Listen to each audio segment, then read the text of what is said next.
Uno, desde el comienzo de los tiempos, ha escuchado tantas veces que el Estado somos todos, que una vez que el Estado se puede manifestar en la vida diaria, es curioso que algunos se resistan a eso. Yo no me voy a tomar la libertad, pero solo un poquito. He visto en algunos supermercados, como por ejemplo el disco de Callao, ahí en Congreso, que los empleados tratan mal a la gente que pregunta, o la eluden, o la miran con sorna, y eso no está bien, señor secretario, tampoco. Pero bueno, vamos al informe, Augusto. Bueno, acá en este informe creo que se pueden ver varias cosas que tienen que ver con lo que veníamos charlando antes respecto a qué significa hoy estar cuidando los precios entre todos.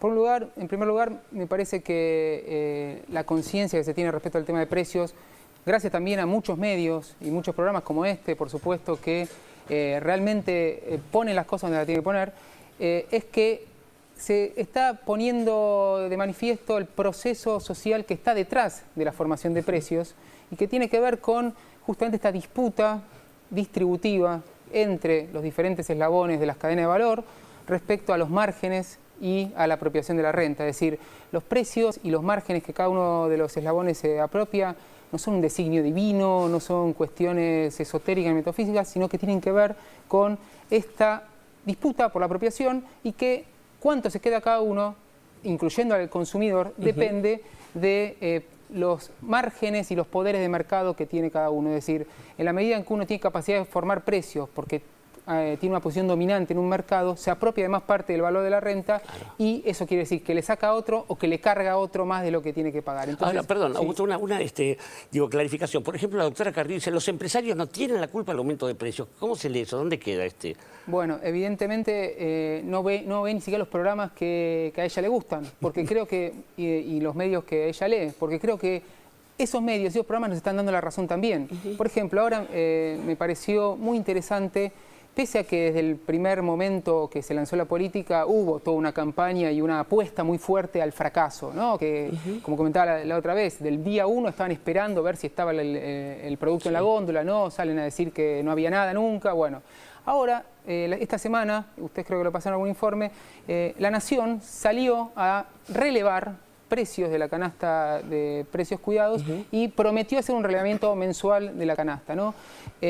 Obviamente, no sé cuáles serán las intenciones del diario, seguramente decir que todo anda mal, que todo sale caro, que todo aumenta, que nunca están los productos, pero en ese mismo esfuerzo por llevar a ese lugar la política, están diciendo lo contrario. ¿Por qué? Porque ¿qué es lo que plantean?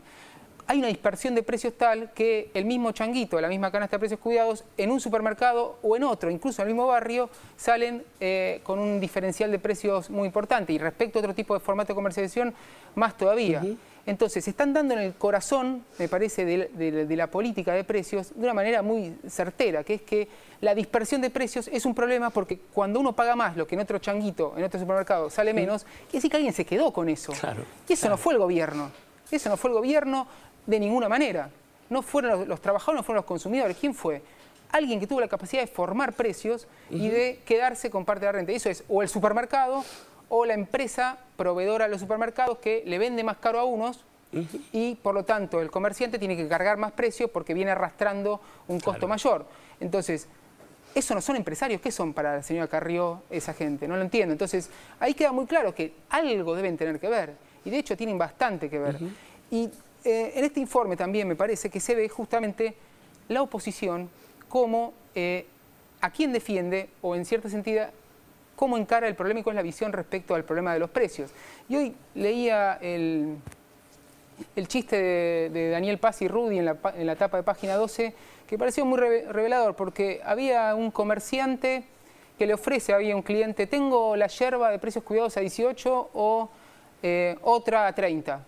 Y el cliente le dice, dame la de 30 porque soy opositor al gobierno, ¿no? Entonces, ¿qué muestra eso? Que no importa nada porque lo importante es que fracase la política, incluso si me hago daño a mí mismo, si me perjudico o si perjudico a la gente. Y eso lo vemos todo el tiempo cuando se busca el fracaso de una política que empodera a toda la gente para que pueda defender sus intereses y también me parece que permea cuáles son, primero, la visión y la concepción de ciertos sectores de la oposición y de los medios respecto al fenómeno social en el cual estamos y cuáles son sus intenciones. Por ejemplo, cuando el diputado Massa va a un almacén que primero no es parte de la política de precios cuidados, lamentablemente, porque tenemos que avanzar para llegar a esos formatos de comercialización y estamos trabajando muy fuerte en eso, porque tenemos que salir de las grandes cadenas de supermercados, de las cadenas regionales y llegar al comercio de proximidad.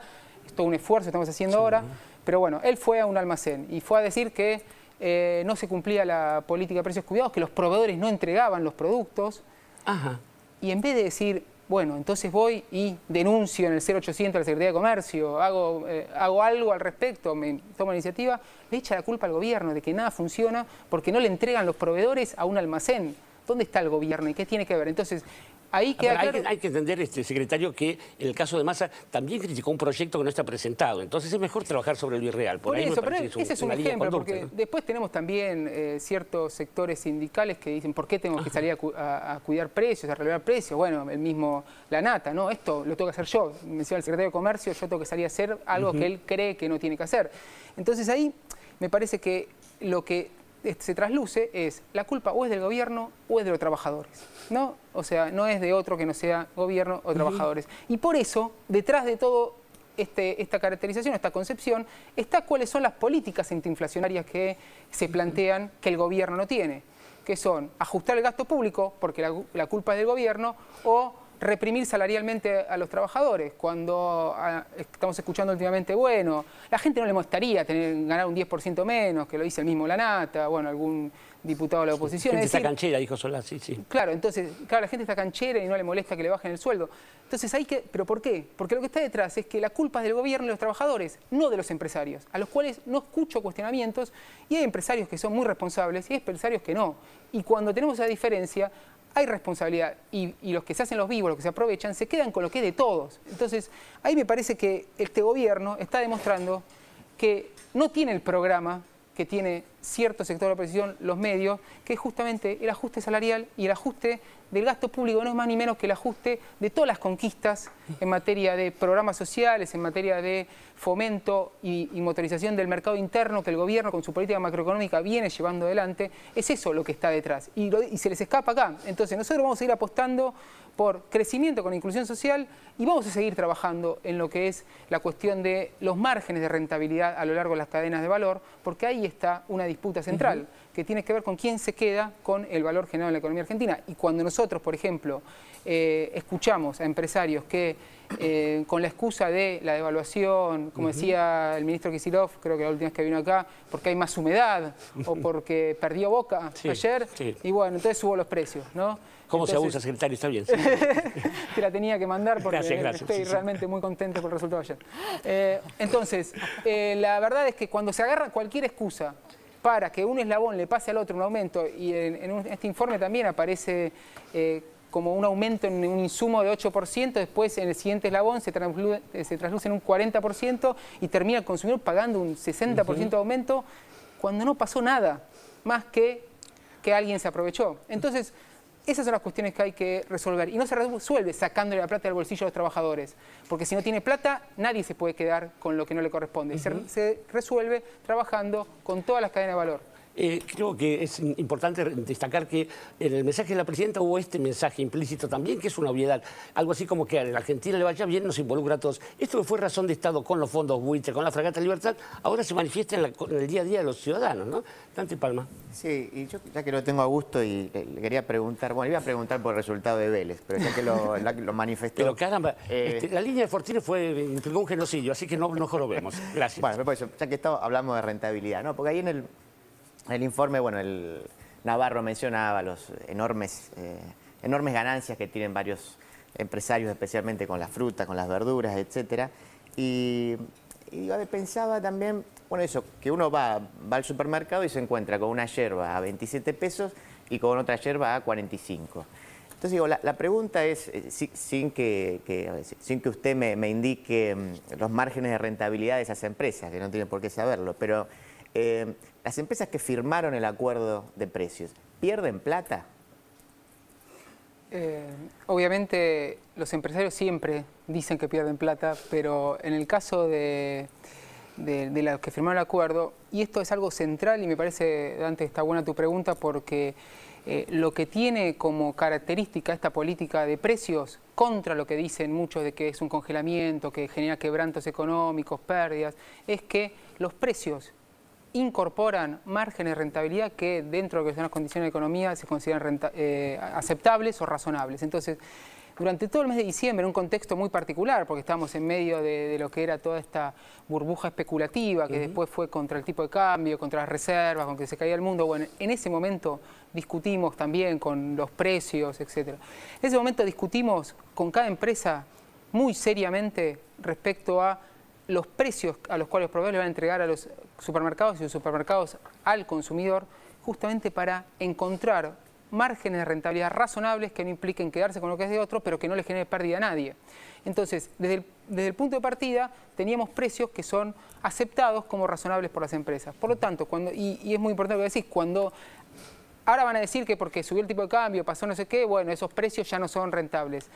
En el 90% de los precios de la canasta siguen siendo rentables. Esa es nuestra caracterización. Ahora, cuando se lanzó el acuerdo y uno miraba los precios relativos, es decir, un producto está en la canasta y la yerba de la canasta y la yerba de al lado con un margen mucho más superior, ahí también hay una admisión, digámoslo, de que por acá algo estoy haciendo mal. Porque si esto es rentable, ¿por qué una cosa muy similar sale un 30, 40, 50% más? Justamente porque alguien se está quedando en ese producto de lo que no corresponde. Claro. Puede ser o el supermercado o el proveedor o más atrás en la cadena. Porque la verdad que no se justifica y nuestra apuesta es que cuando eso ocurre, lo debería resolver el mercado. ¿De qué manera? Sacando del mercado la yerba de 45 pesos. Claro. Porque nadie, en su sano juicio, a menos que sea el del chiste de Rudy Paz, va a pagar 45 lo que sale 27. ¿Cuál es el problema? Que nos están desabasteciendo mucho los productos porque ese margen de diferencia de precios hace que toda la gente, obviamente, se lleve el más barato y es el de rentabilidad razonable. Por eso nosotros ahora, en esta etapa, lo que estamos haciendo es trabajar muy fuerte en incorporar reemplazos a los productos de la canasta de precios cuidados. Es decir, hay una yerba que está desabastecida, el caso Amanda es como el caso paradigmático, ¿no? Bueno, poner una yerba de reemplazo a 27 pesos para que nadie se vaya del supermercado sin precio cuidado, incorporando nuevas marcas, ¿no? Entonces se están sumando nuevas empresas, porque esto es justo decirlo también, Amanda tiene una parte no muy grande del mercado, por lo tanto le reventamos, digamos, la capacidad productiva, en cierto sentido. Ustedes están al tanto que pese a que se dice que bajaron las ventas en supermercados y que hubo problemas de consumo, los productos de precios cuidados subieron, por ejemplo, los pañales más de 1000% la demanda. 700% creo que es el promedio, 700% promedio, bueno, muchos, la leche entera 650%. Es decir, hubo un boom de demanda de los productos de precios cuidados y no porque son especiales, sino porque justamente garantizan una rentabilidad razonable y el consumidor sabe que no le están sacando como corresponde. Entonces, cuando estamos viendo problemas de abastecimiento, como puede ser en yerba, como puede ser en harina, como puede ser en azúcar, estamos incorporando nuevas empresas para proveer los productos y descomprimir la situación de demanda sobre una empresa para que cuando uno va haya un producto de precio cuidado. Y lo mismo, estamos sumando algunas alternativas para también poder completar la canasta. Ese margen en términos morales se llama codicia y en términos jurídicos se llama delito. Cintia García. El tema es claro, interesante y exige también explicar la complejidad, ¿no? Hoy se conoció el dato de que probablemente, y te quería preguntar, Augusto, que va a haber aumentos de nafta y que YPF va a tener que aumentar los precios. ¿Cómo se va a paliar y si eso va a pasar el traslado en el habitual aumento de los precios que genere el aumento de nafta, ¿no? Eso por un lado. Y después, ¿cuáles son las dificultades? Un eje que hacemos aquí con los municipios, ¿no? Bueno, Massa es intendente de Tigre, pero digamos, este sería un ejemplo extremo por intencionalidad política, pero ciertas dificultades para lograr instalación de mercados de proximidad o de mercados centrales en cercanías céntricas a grandes hipermercados. ¿Hay colaboración o no de los intendentes? Respecto al tema nafta, la verdad es que durante todo el mes de febrero estuvimos trabajando con el ministro de Economía, con el jefe de gabinete, en garantizar que el aumento de costo de la nafta, que se justifica en función de la variación del tipo de cambio, porque para una refinadora realmente el costo importado, digamos, o en dólares de sus insumos es muy alto, es alrededor del 85-90%. Lo que estuvimos trabajando es que con el diálogo con el sector y con toda la cadena de petróleo, el traslado a precios de la devaluación del mes de enero no sea inmediato de un saque y no genere un efecto espiral, digamos, en otros precios, porque justamente lo que estamos tratando de hacer cuando se justifica un aumento de precios es ver el sendero de traslado y en el marco del diálogo en todas las cadenas poder llegar a algo que sea razonable y que también sea consistente con los objetivos de la política pública. Por supuesto, esto dependemos de la cooperación del sector y de todos los sectores con los que estamos trabajando en esto, porque no es el único sector, el petrolero, donde hay costos en dólares que también tienen que tener un sendero de traslado a precios razonable para no afectar la política económica. Entonces, con el sector de petróleo hubo una serie de charlas donde, por ejemplo, Shell, que le había pegado un saque importante inicialmente a la nafta, retrotrajo ese aumento principal y se está viendo un sendero de traslado de algunos costos que se justifican en los próximos meses que sea razonable y que no genere una situación de shock, ¿no? Ahora, ¿cómo eso se va trasladando al resto de los precios? Y en función, la lógica diría, en función de cómo el aumento en el costo de un insumo pega en los costos de producción de cada uno de los bienes. Eso sería la lógica. Ahora, como veníamos charlando antes, cuando alguien se agarra a cualquier cosa para subir los precios, lo que se le canta, entonces ahí vamos a tener que trabajar muy fuerte para evitar traslados injustificados de ese precio. Respecto a la cuestión de los intendentes, desde la Secretaría de Comercio venimos trabajando muy cerca de muchos intendentes y de la Federación Argentina de Municipios, o sea, con el intendente Florencio Varela, Julio Pereira, que es el presidente de la Federación, se firmó un convenio para llevar y profundizar la política de precios cuidados en todos los municipios, y hay mucha proactividad y mucha iniciativa de muchos intendentes que espontáneamente salen con los funcionarios de sus municipalidades a relevar precios, a informar a la Secretaría de Comercio en caso de incumplimientos, a comunicar a través de sus oficinas de defensa del consumidor los derechos de los consumidores, a difundir precios cuidados, y también estamos trabajando en lo que vos preguntabas, cómo se puede llegar a otro formato de comercialización, cómo se puede dar referencias a través de mercados concentradores o mercados a nivel municipal para también dar señales e impedir que los formadores de precios se pueden apropiar de una parte de la renta que no corresponde, tengan límites. Entonces se está trabajando, y acá la complejidad tiene que ver con cómo les llegan los productos a los comercios de proximidad, que no es como con las grandes cadenas de supermercados, sino que muchas veces aparecen distribuidores que a su vez fijan sus márgenes de ganancia, y además las empresas proveedoras muchas veces discriminan y lo que le vende más barato a una gran cadena se lo venden más caro a un almacén, a un comercio de proximidad.